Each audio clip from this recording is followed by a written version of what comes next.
விருச்சிக ராசி என்பர்களே, இன்று சந்திரன் உங்கள் ராசியிலேயே இருக்கின்றார். உங்களுடைய ராசி அதிபதி செவ்வாய் ராசிக்கு 9ஆம் இடத்திலே உட்கார்ந்திருக்கின்றார். ஆகவே என்ன நடக்கும்? நீங்கள் நினைத்த காரியங்கள் எல்லாம் நல்லபடியாக நடக்கும். எல்லாமே நல்லபடியாக நடக்கும். பொருளாதாரம் மிகவும் திருப்திகரமாக இருக்கும். பையிலே பணம் இருக்கும். வங்கியிலே உங்கள் கணக்கிலே நிறைய பணம் இருக்கும். ஆக சந்தோஷமாக இருக்கின்ற நாள். பிள்ளைகளால் பெருமை ஏற்படும்.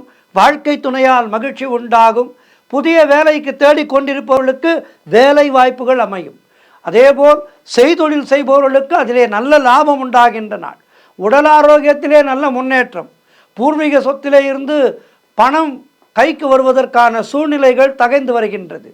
குழந்தை பாக்கியத்திற்காக காத்திருக்கின்ற தம்பதிகளுக்கு சத்சந்தான பிராப்தி உண்டாகின்ற நாள். மனம் அது சந்தோஷமாக இருக்கும். எதிலும் வெற்றி, எங்கும் வெற்றி, ஜெயக்கொடி பறக்கின்றது உங்களுடைய வாழ்க்கையிலே. அற்புதமான நாள். கணவன் மனைவிக்குள் இருந்து வந்த பிரச்சனைகள் எல்லாம் தீரும். ஆக இன்றைய நாள் மிக மிக மிக மிக சந்தோஷமான நாளாக இருக்கின்றது. கொண்டாடுங்கள், பெருமாளை வணங்குங்கள், விநாயக பெருமானை வணங்குங்கள். வாழ்த்துக்கள்.